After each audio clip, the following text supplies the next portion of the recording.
Olá, pessoal. Mais um podcast Humanizar para Educar. E hoje com o professor que é meu filho, Vinícius Neves, que escolheu o ofício de educar, assim como eu. Vinícius teve o privilégio de uma boa formação acadêmica.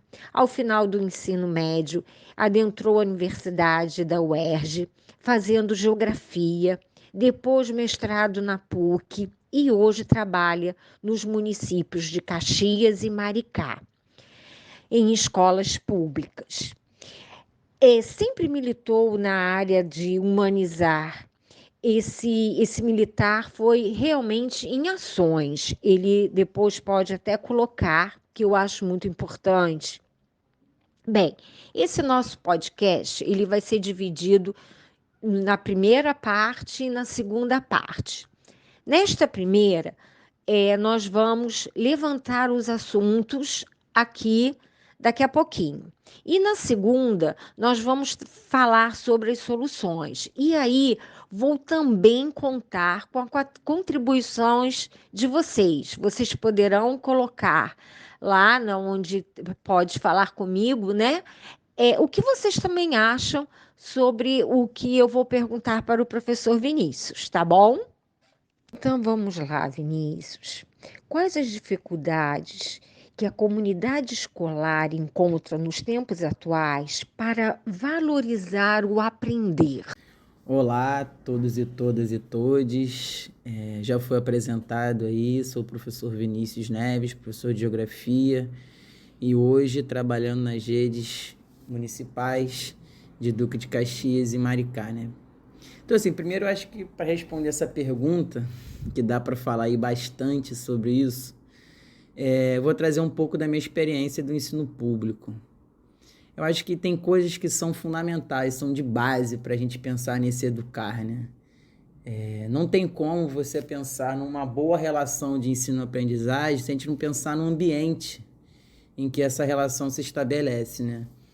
Desde a estrutura física da escola, né, que tem que ser uma estrutura convidativa, agradável, acolhedora para esse estudante, porque é nesse momento que ele se sente especial, que ele se sente acolhido, que ele se sente num espaço em que ele vai se sentir seguro, que ele vai se sentir confortável.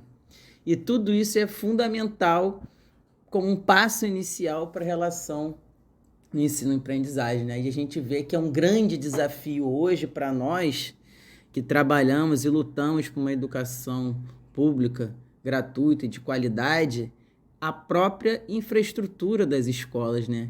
São espaços que são exatamente o contrário do que eu acabei de falar aqui, né? Outra questão também fundamental é a gente pensar a própria organização da escola, não só a estrutura, mas como a escola se organiza, né?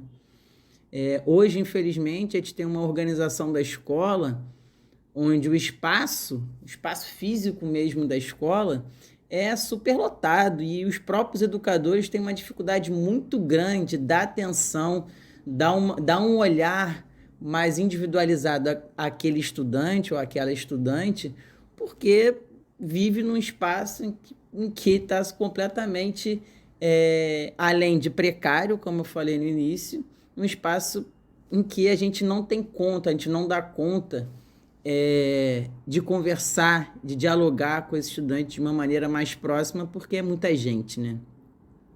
Outra questão fundamental, de questão estrutural, a gente está relacionando a questão dos profissionais de educação, né? É fundamental que a escola esteja uma equipe multidisciplinar para atender esse estudante ou essa estudante, né? É fundamental que na escola todos sejam educadores, todos e todas, né?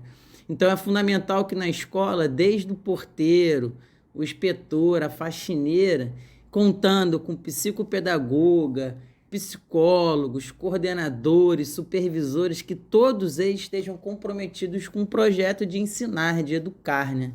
Isso é fundamental. E para isso a gente tem que ter tempo de conversar e dialogar entre a gente qual o projeto, né? Qual a educação que a gente quer desenvolver nesse espaço, né?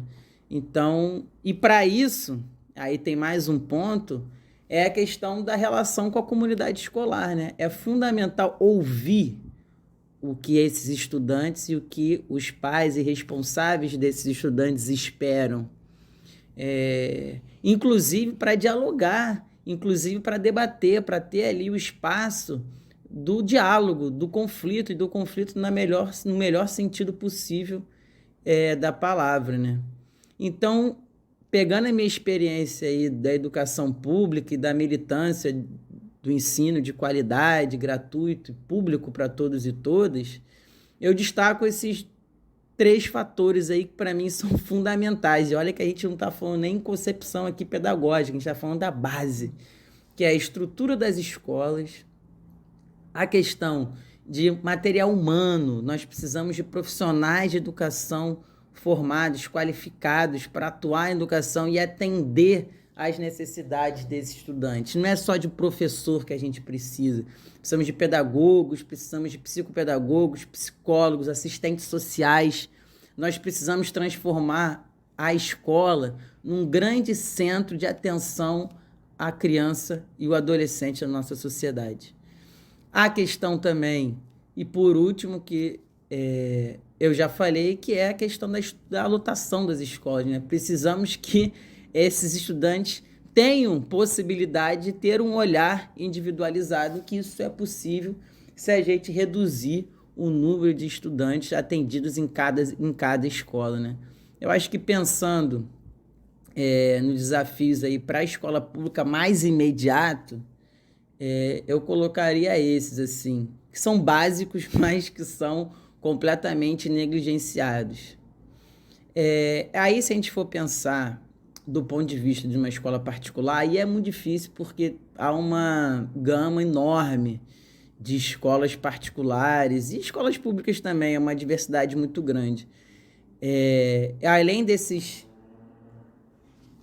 questões que eu coloquei, eu acrescentaria uma questão de mercado, porque eu parto do princípio que educação não pode ser uma mercadoria, porque eu entendo que educação é um direito.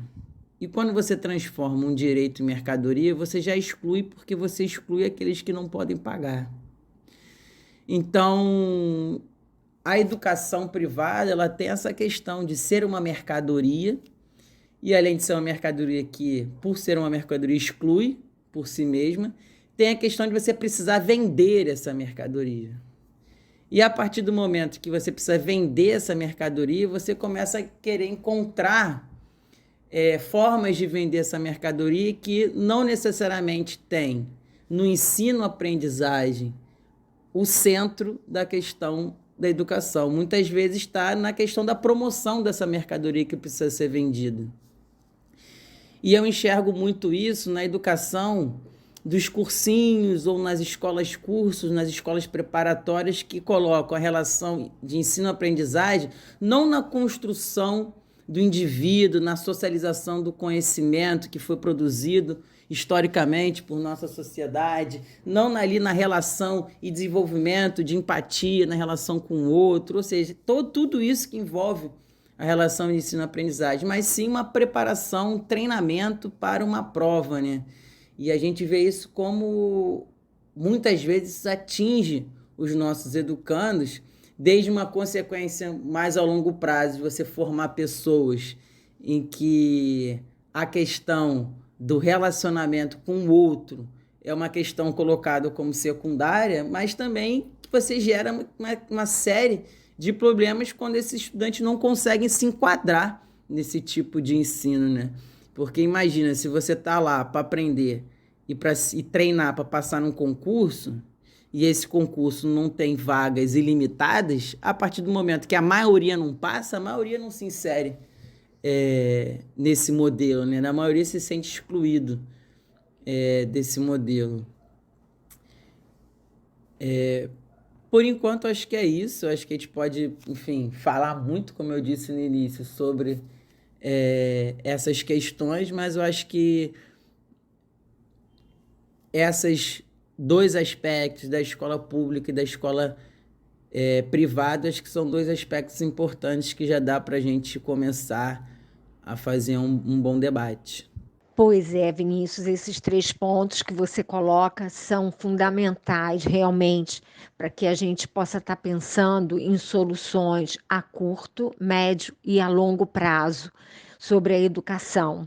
Então, no nosso próximo podcast, contando com vocês, ouvintes, dando também sugestões para que a gente possa avançar nesse percurso aí de educar, olhando para frente, o olhando para a aprendizagem de uma maneira realmente definitiva na vida da gente. Eu conto com essas sugestões para que a gente possa estar pensando juntos, certo? Gostaria de agradecer o convite, gostaria também de agradecer a todas e todos que estão ouvindo e vão ouvir esse episódio. E eu queria também felicitar, né, esse podcast, que eu acho que é uma coisa que contribui muito para a nossa formação como educadores, a questão do diálogo, né, a gente trocar experiências, assim, a gente tem pouco tempo para fazer isso, né, a gente acaba tendo que trabalhar muito e quando a gente vai estudar, a gente acaba estudando muito sozinho, né, não trocando experiências, são valiosas pra caramba na construção desse fazer, desse pensar, né, que é educar. Então agradeço a todos e todas, peço que a galera aí, ó, curta e compartilhe o canal, o podcast e ajude aí o debate a atingir o máximo possível de pessoas. Valeu, gente. Beijos. Vinícius, agradeço a tua participação aqui nesse episódio do podcast e contando com você para o segundo episódio, para que juntos possamos estar ouvindo o que vão trazer para a gente, com certeza, aí os nossos ouvintes. Então, te agradeço muito por este momento, agradeço a todos que estão conosco, nos ouvindo, compartilhando o YouTube. Peço a vocês, meus queridos amigos, que assim compartilhem, curtam e estejam sempre aqui juntos para que a gente possa estar debatendo os temas, tá? Um grande abraço e um beijo no coração de todos.